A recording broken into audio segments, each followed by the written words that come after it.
I'm Mike Connors, and this is How It Ticks. Now we shift from the high seas to the founding of a nation. This story covers the significant yet often overlooked role of Albert Gallatin, a Swiss-born figure who was a founding father of the United States. Now, I wanted to use the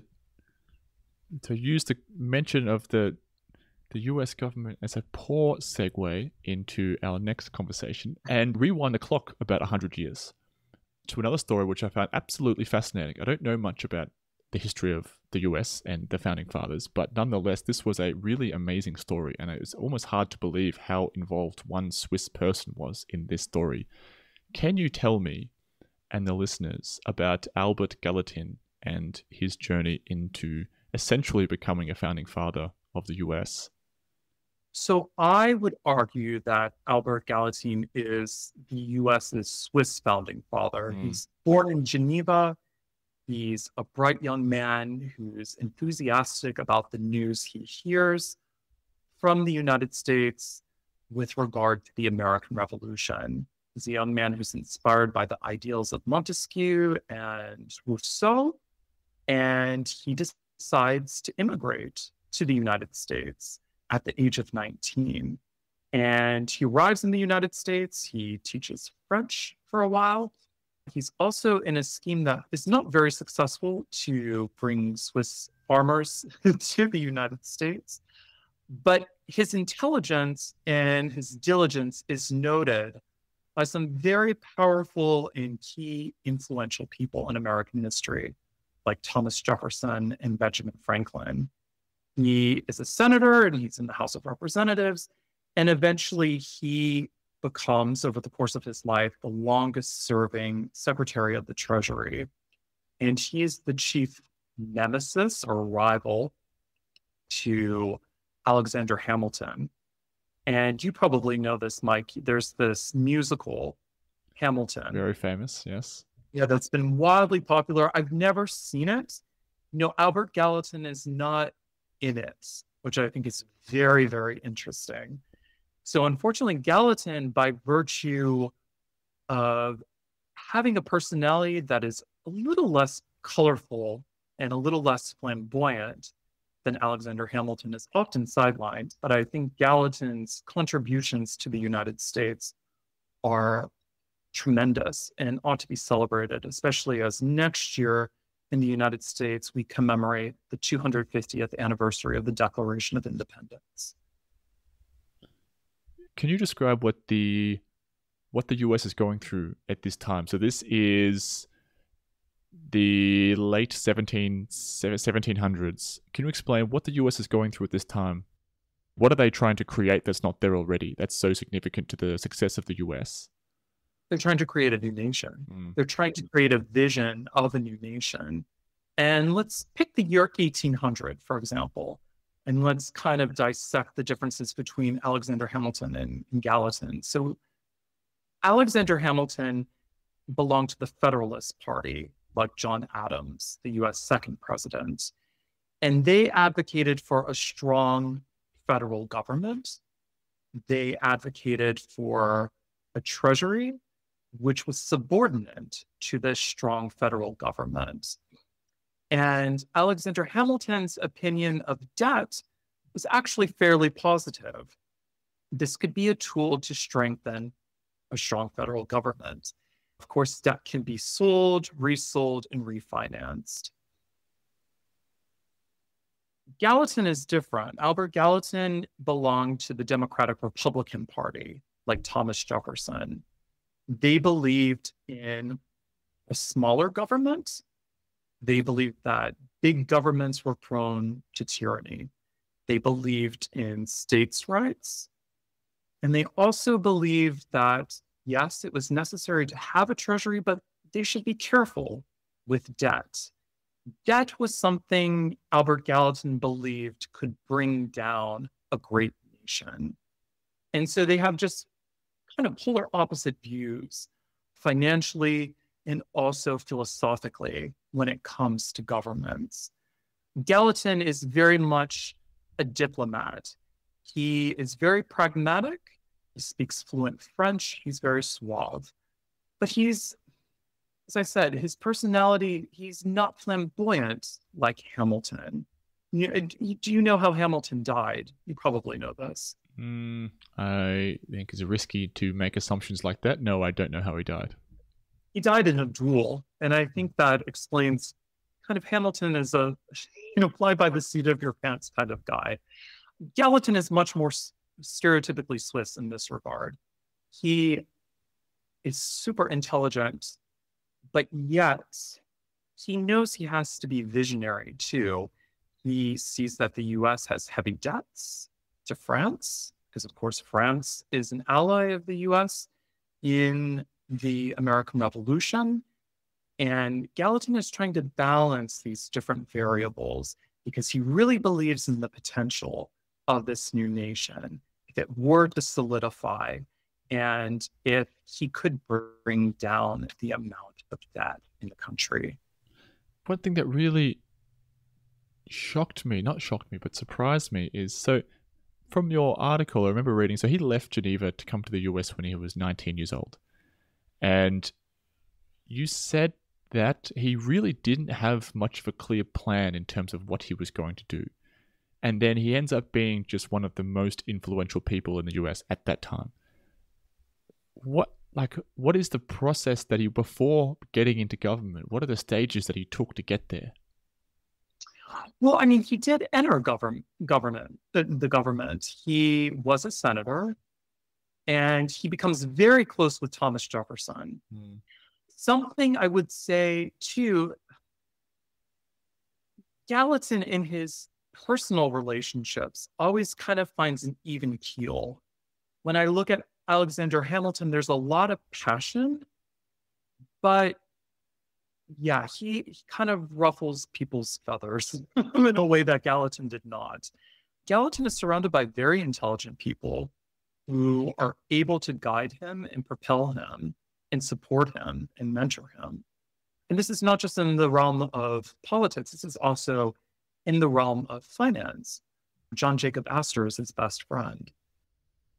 Is back in that, say, 1800, is the way politicians are elected still through public vote? Fundamentally, it's still the same as today in terms of half of your job is persuading the population that you are the right choice. Yes, although I think that, right, but I think policy mattered. And I think Albert Gallatin steered a path. Yeah, he steered a path of finding the golden mean. He really had a vision for the country as an economically viable, as an independent nation, as a nation unencumbered by debt and ponderous foreign obligations. So I think he developed a clear vision fairly early on. I mean, we have to be fair, as you said, he was 19 when he first got to the United States. Things were very different by the time he was 25 or 30. Yeah, but I guess there's no formal education. He was very well educated. He was very well educated, but so he studied in the US then, because I mean, at 19 years old, how much education have you got as a 19-year-old? Well, this is a different time and this is a different place. He was very well educated. He comes from a very prominent Genevan patrician family who had the means to educate him properly. And he had a special interest in politics and in philosophy and economics. And that stayed with him his entire life. Interesting. Now, this is at risk of going down a rabbit hole, but I really wanted to ask this because one of the things which I know that he assisted in is the purchase of Louisiana from Napoleon at the time, which I did not even know Napoleon owned Louisiana at any point in time. Can you explain how and why the French owned Louisiana at that time? Sure. So I have to go back a bit further in time. As some of your listeners will know, and you probably know this too, in North America, the French had several colonies. They had Quebec, they had Acadia, and they had Louisiana. The Louisiana colony is set up in 1682, and it's named after yours truly, the Sun King Louis XIV. New Orleans is established in 1718. You probably noticed, and also your listeners too, that during the 7 Years' War, the French lost most of their holdings in the New World. They lost Quebec and they lost Louisiana. Their Louisiana territory is divided in two. The British get the parts of the Louisiana colony that are to the east of the Mississippi River. The Spanish get the parts of the Louisiana colony that are to the west of the Mississippi River. There's a special relationship between the Spanish monarchy and the French monarchy at this point in time because they are both related to the Bourbon dynasty. In fact, the Spanish Bourbon dynasty is an offshoot of the French Bourbon dynasty. So the French do this in 1762 so that the British don't get all of Louisiana. So there's some double dealing there. So now let's fast forward about 40 years to the era of Napoleon. Napoleon wants to create a continental French empire, but there has been a slave revolt in Saint-Domingue. This is present-day Haiti in the Caribbean. You would like to recover Saint-Domingue. Why? Saint-Domingue was one of the richest places in the world because of the sugar trade, undertaken by slave labor, of course. He invades Iberia, Spain and Portugal. And as a concession from the Spanish, he receives back that part of Louisiana that had formerly belonged to France. So Napoleon wants to have his hands in two cookie jars. He wants to have his continental French empire, as well as perhaps an empire in the New World. Why not? This ultimately doesn't happen. There's an expeditionary force sent to Saint-Domingue, and it ends in disaster. And so Napoleon quickly realizes the cost and expenditures aren't worth it. Let's sell Louisiana to the United States. We certainly don't want to give it to the British. The British are our enemies. And Gallatin is the one who negotiates the Louisiana Purchase for 15 million US dollars. And this doubles the size of the United States. What was the value of Louisiana strategically at that time? I mean, what were they rich in for it to be worth holding on to? There is significant wealth in New Orleans, although at this point in time, New Orleans is not as important of a player in Napoleon's grand strategy. We have to keep in mind that the Mississippi River is one of the greatest arteries in North America. So it has tremendous strategic importance. And so that's why Louisiana was part of this calculus by Napoleon in potentially reconstructing a French empire in North America. Given the contribution he made to the US, is Gallatin a well-known figure among Swiss people, do you think? No. Sadly, he's not. There is a street named after him in Geneva, but many Swiss have no idea who Gallatin is. And I think that's a real shame. And as I said, I think when we began talking about Gallatin, I hope that the Swiss reconsider Gallatin, because next year is a big year in the United States. We're celebrating the 250th anniversary of the Declaration of Independence. And I think that would be a great time for Swiss and Americans both to reconsider this man who really left a very important mark in shaping the fortunes of the United States. We really owe a debt of gratitude to Gallatin. I went to New York University. New York University was founded by Gallatin. Amazing. It's funny, our content management system was called Albert. So, I mean, Gallatin was omnipresent at NYU, but I also think a lot of Americans have no idea who he is. And that is a big shame. I think, too, he's somebody who bridges cultures. In many ways, he remained the quintessential Genevan. He's this pragmatic, soft-spoken, diplomatic man but he was somebody who believed in the American dream and in the principles of New World democracy. So I also think he's a nice bridge between Switzerland and the United States, too. Do you think he was famous in Geneva or Switzerland at that time? No, but he did correspond with people still in Switzerland. When he was ambassador to France, U.S. ambassador to France, he made frequent visits to Geneva, and he was quite glad to see family members and dear close friends. But he doesn't loom in the Swiss consciousness, I would say. And he's certainly not in the curricula in Swiss schools.